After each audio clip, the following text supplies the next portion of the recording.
എൻ്റെ പേര് ധന്യ. ഞാൻ 1 വർഷത്തോളമായിട്ട് യോഗശ്രീയിലെ ശ്രീജ ടീച്ചറിൻ്റെ ഇവിടെ യോഗ ചെയ്യുന്നുണ്ട്. ഇവിടെ വന്നതിന് പിന്നെ ഒരുപാട് ആരോഗ്യ പ്രശ്നങ്ങളുമായിട്ടാണ് ഞാൻ ഇങ്ങോട്ട് വന്നത്. ഇവിടെ വന്നതിന് ശേഷം അതിനെല്ലാം നല്ല രീതിക്ക് മുക്തി നേടാൻ എനിക്ക് സാധിച്ചിട്ടുണ്ട്. എടുത്തു പറയാനായിട്ട് എൻ്റെ ഗ്യാസ്ട്രൈറ്റിസ് ആയിരുന്നു എൻ്റെ മെയിൻ പ്രശ്നം. പിന്നെ ഹാർട്ടിനൊരു ചെറിയ ഹാർട്ട് ബീറ്റ് ടെൻഷൻ വരുമ്പോൾ കൂടുന്നൊരു പ്രശ്നം ഉണ്ടായിരുന്നു.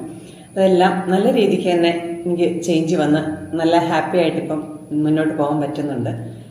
ഇനി എടുത്തു പറയേണ്ട ഒരു പ്രത്യേകത, ഞങ്ങൾക്ക് അടുത്ത ദിവസം 3 ദിവസത്തെ ഒരു ക്യാമ്പ് ഉണ്ടായിരുന്നു ടീച്ചറിൻ്റെ അടുത്ത്. നല്ല അടിപൊളി ക്യാമ്പായിരുന്നു. നല്ല രീതിക്ക് നല്ല എൻ്റർടൈൻമെൻറ്റും യോഗയും പ്രാണായാമവും മാത്രം എക്സ്പെക്ട് ചെയ്ത് ഞങ്ങൾക്ക് അവിടെ അതിലും പ്രതീക്ഷിക്കാത്ത നല്ല നല്ല അനുഭവങ്ങളുണ്ടായിട്ട്. എടുത്തു പറയേണ്ട 2 കാര്യങ്ങൾ. ഒന്ന്, മനോജ് സാർ, ടീച്ചറിൻ്റെ ഗുരുവായ മനോജ് സാറിൻ്റെ ഒരു ക്ലാസ് 1 മണിക്കൂർ നേരം ഞങ്ങൾ ഓൺലൈനിലായിട്ട് സാറുമായിട്ടുണ്ടായിരുന്നു. നല്ല ഒരു അനുഭവമാണ് സാറുമായിട്ട് ഞങ്ങൾക്ക് അവിടെ 1 മണിക്കൂർ നേരം പങ്കിടാൻ പറ്റിയത്. അതുപോലെ തന്നെ അധ്യാപകനും തത്വചിന്തകനുമായ ശ്രീ മണികണ്ഠൻ സാർ ഒരുപാട് പുതിയ പുതിയ കാര്യങ്ങൾ അതിൽ നിന്നും അതിൽ നിന്ന് ഞങ്ങൾ പഠിച്ചു.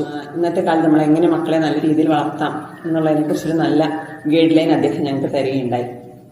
പിന്നെ അതുപോലെ തന്നെ യോഗ, പ്രാണായാമം, കളി, ഡാൻസ്, പിന്നെ ജലനീതി, ഇതെല്ലാം ഞങ്ങൾക്ക് വളരെ ഒരു വ്യത്യസ്തമായൊരു എക്സ്പീരിയൻസ് ആയിരുന്നു. 3 ദിവസവും നല്ല ഒരു അടിപൊളി ക്യാമ്പായിരുന്നു. അതുപോലെ തന്നെ ഇനിയും അടുത്ത ക്യാമ്പിന് വേണ്ടി ഞങ്ങൾ വെയിറ്റ് ചെയ്തിരിക്കുകയാണ്. പിന്നെ ഇങ്ങനെ ഒരു ക്യാമ്പ് സംഘടിപ്പിച്ചതിന് ടീച്ചറിനും ഞങ്ങളവിടെ ഹോസ്റ്റ് ചെയ്ത ടീച്ചറിൻ്റെ ഫാമിലിക്കും നന്ദി പറയാൻ കൂടി ഞാൻ ഈ ഒരു അവസരം ഉപയോഗിക്കുന്നു. Thank you.